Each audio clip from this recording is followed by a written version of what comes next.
नमस्कार दोस्तों। 23 जून 1757 बंगाल के एक आम के बाग में एक ऐसी लड़ाई हुई जिसका असर सिर्फ बंगाल तक नहीं बल्कि पूरे भारत के भविष्य तक छा गया। एक ऐसी बैटल जिसमें तलवार से ज़्यादा चांदी बोली, जिसमें दुश्मन से पहले अपनों ने ही धोखा दे दिया। जी हाँ, मैं बात कर रहा हूँ बैटल ऑफ प्लासी की। तो चलिए शुरू करते हैं आज की वीडियो।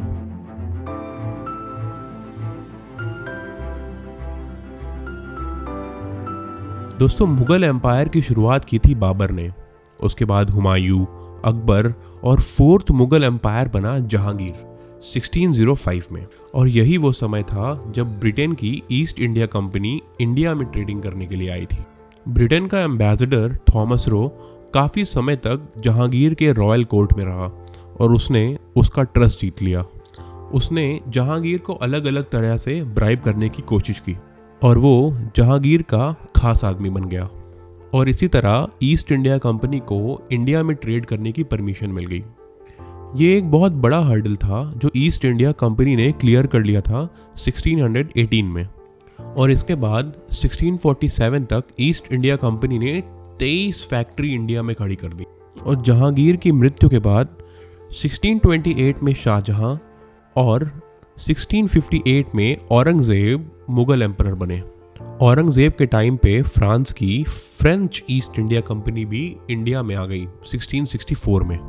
और साल 1700 में बंगाल से रिलेटेड एक बहुत ही इंपॉर्टेंट डेवलपमेंट हुई। औरंगजेब ने मुर्शीद कुली खान को बंगाल का दीवान बना दिया।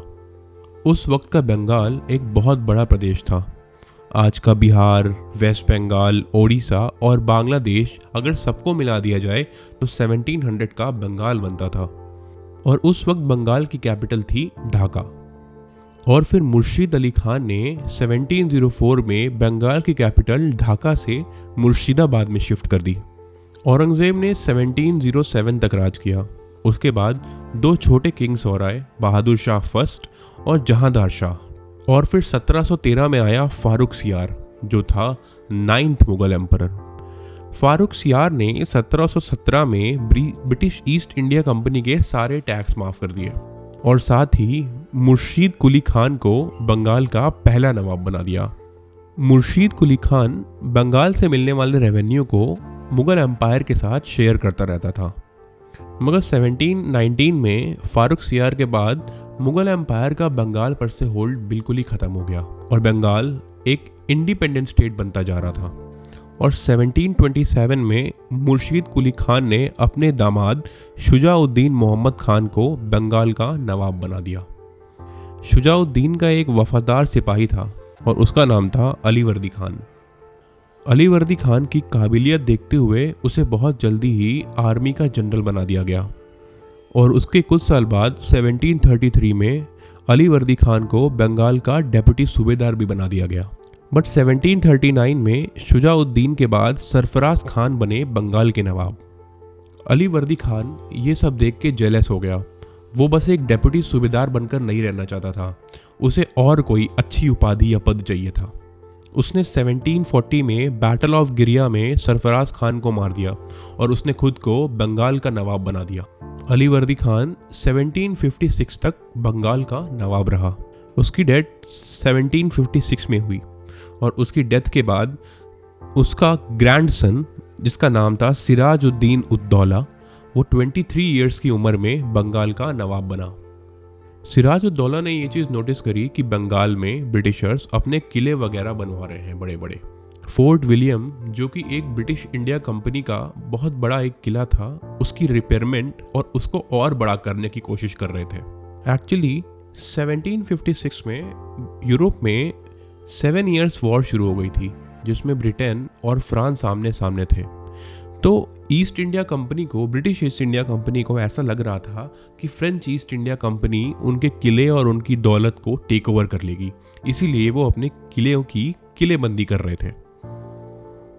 इसके अलावा मराठा आर्मी भी बीच बीच में बंगाल पे अटैक करती ही रहती थी, इसीलिए वो अपने किलों की मरम्मत करवा रहे थे और उसमें सेफ्टी मेजर्स भी इंट्रोड्यूस कर रहे थे ताकि उनकी फैक्ट्रीज और किले दोनों के दोनों ही सुरक्षित रहें।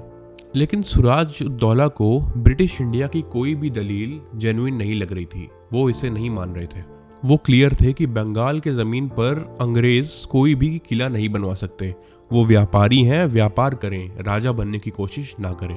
और इसके अलावा ब्रिटिशर्स और फ्रेंच दोनों ही इंडिया में दबा के पैसे छाप रहे थे और उसका कोई भी टैक्स बंगाल को नहीं मिल रहा था। उसका मानना था कि 1717 में जब फारूक सियार ने टैक्स पर छूट दे दी थी, तब से ज़माना बदल गया है और बंगाल का इसमें काफ़ी नुकसान हो रहा था, क्योंकि बंगाल अब मुगल के अधीन नहीं था। अब बंगाल में नवाबों का रूल चलना चाहिए था। सिराजुद्दीन दौला चाहता था कि ब्रिटिशर्स और फ्रेंच बंगाल को टैक्स दें किसी भी कीमत पर, और इसीलिए उसने एक्शन लिया। उसने ब्रिटिश और फ्रेंच के रिप्रेजेंटेटिव को अपने कोर्ट में बुलाया और इमीडिएटली उनके किलों की मरम्मत और फोर्टिफिकेशंस को बंद करने का आदेश दिया। साथ ही इसके साथ उनको अब से टैक्स देना पड़ेगा, ये बात उसने उनको समझाई। फ्रेंच ईस्ट इंडिया कंपनी ने नवाब सिराजुद्दौला की बात को तुरंत मान लिया, लेकिन दोस्तों ब्रिटिश ईस्ट इंडिया कंपनी ने इस एग्रीमेंट को रिजेक्ट कर दिया। वो इसको आगे नहीं मानने वाले थे। इसीलिए सिराजुद्दौला ने एक बहुत बड़ी फौज लेके फोर्ट विलियम पर अटैक कर दिया, जिसकी मरम्मत ब्रिटिशर्स कर रहे थे। अटैक करने के बाद ज़्यादातर अंग्रेज तो वहाँ से भाग गए, लेकिन ऐसा कहा जाता है कि 146 अंग्रेज वहाँ पर पकड़े गए, जिसमें सिर्फ आदमी ही नहीं, उसमें बच्चे और औरतें भी थीं। उन सभी को जेल में बंद कर दिया गया फोर्ट विलियम में, और अगली सुबह 146 में से सिर्फ 23 ही जिंदा बचे। कहा जाता है कि बाकी लोग दम घुटने की वजह से मर गए। इसी घटना को ब्लैक होल इंसिडेंट भी कहा जाता है। और सिराजुद्दौला ने फोर्ट विलियम को अपने कब्जे में पूरी तरह से ले लिया था। भागे हुए लोग पुल्टा नाम की जगह में छुपे हुए थे। उन्होंने रॉबर्ट क्लाइव को मदद के लिए चिट्ठी भेजी। रॉबर्ट क्लाइव उस वक्त बंगाल में नहीं थे, वो उस वक्त मद्रास में थे, और ये खबर मिलते ही रॉबर्ट क्लाइव 3000 की पैदल सेना लेके बंगाल की तरफ निकले। और ब्रिटिश ईस्ट इंडिया कंपनी ने अपने 3 पानी के जहाज़ों से बंगाल के पोर्ट पर बॉम्बार्डमेंट भी शुरू कर दी। सिराजुद्दौला उस वक्त रॉबर्ट क्लाइव का सामना नहीं कर पाए और उन्हें एक अलीपुर पीस ट्रीटी साइन करनी पड़ी। दोस्तों इस वक्त गौर फरमाएं कि अभी तक बैटल ऑफ प्लासी हुई नहीं है, और अलीपुर पीस ट्रीटी का नाम अलीपुर इसलिए पड़ा क्योंकि सिराजुद्दौला ने फोर्ट विलियम को जीतने के बाद कोलकाता का नाम अलीपुर रख दिया था। इस ट्रीटी में फोर्ट विलियम फिर से ब्रिटिश की प्रॉपर्टी बन गया, और अब से फारूक सियार ने जो टैक्स की माफ़ी दी थी वो फिर से ब्रिटिशर्स मानेंगे और कोई टैक्स नहीं देंगे। और इसके अलावा उन्हें अपने सिक्के प्रिंट करने का भी राइट्स मिल जाता है बंगाल में। और एक और इम्पॉर्टेंट राइट जो मिलता है वो होता है कि वो बंगाल में अपनी आर्मी भी रख सकते हैं। बट अलीपुर पीस ट्रीटी ज़्यादा दिन तक पीस नहीं रख पाई। रॉबर्ट क्लाइव ने यह ठान लिया था कि वो सिराजुद्दौला को बंगाल का नवाब ज़्यादा दिन तक नहीं रहने देगा। मीर जफार जो सिराजुद्दौला का कमांडर इन चीफ था, उसको रॉबर्ट क्लाइव ने बुलाया और उसको उसने लालच देके अपनी साइड कर लिया। और उसने उससे ये बोला कि सिराजुद्दौला के हारने के बाद वो ही बंगाल का नवाब बनेगा। उसके बाद रॉबर्ट क्लाइव ने फ्रेंच ईस्ट इंडिया कंपनी के चंद्रनगर की फैक्ट्री पर अटैक कर दिया। सिराजुद्दौला को लगा कि ब्रिटिशर्स अपनी लिमिट अब क्रॉस कर रहे हैं, तो उसने ब्रिटिशर्स पे अटैक करने का सोच लिया। और यहीं से शुरुआत होती है बैटल ऑफ प्लासी की। 23 जून 1757 में भागीरथी नदी के पास एक जगह प्लासी में इस जंग को लड़ा गया। सिराजुद्दौला के पास 50,000 से भी ज़्यादा सिपाही थे और रॉबर्ट क्लाइव के पास सिर्फ 3,000। फिर भी ब्रिटिश डर नहीं रहे थे, क्योंकि उनके पास एक ऐसा वेपन था जो तलवार से भी ज़्यादा खतरनाक था। वो था मीर जफार। बैटल शुरू हुई, सिराज की आर्मी आगे बढ़ी, लेकिन मीर जफार और उसकी 20,000 की सेना चुपचाप वहीं खड़ी रही। तभी एक तेज बारिश आई, उसने नवाब सिराजुद्दौला से गन पाउडर को भिगा दिया। ब्रिटिशर्स ने इसका फ़ायदा उठाया, डिसिप्लिन और मॉडर्न कैनन के साथ उन्होंने वार किया। सिराजुद्दौला ने देखा हर तरफ से उसका साथ छोड़ा जा रहा है। वो बैटल फील्ड से निकल गया, लेकिन कब तक? कुछ दिनों बाद उसे मीर जफार के आदमियों ने पकड़ लिया और उसे मार दिया। प्लासी जीतने के बाद रॉबर्ट क्लाइव बंगाल के खजाने में घुस गया। 17 करोड़ रुपए के सोने चांदी के साथ क्लाइव ने ये लिखा कि ये उसकी जिंदगी की सबसे बड़ी जीत थी। मीर जफार बना नवाब, लेकिन सिर्फ नाम का। सारी डिसीजन मेकिंग रॉबर्ट क्लाइव करता था।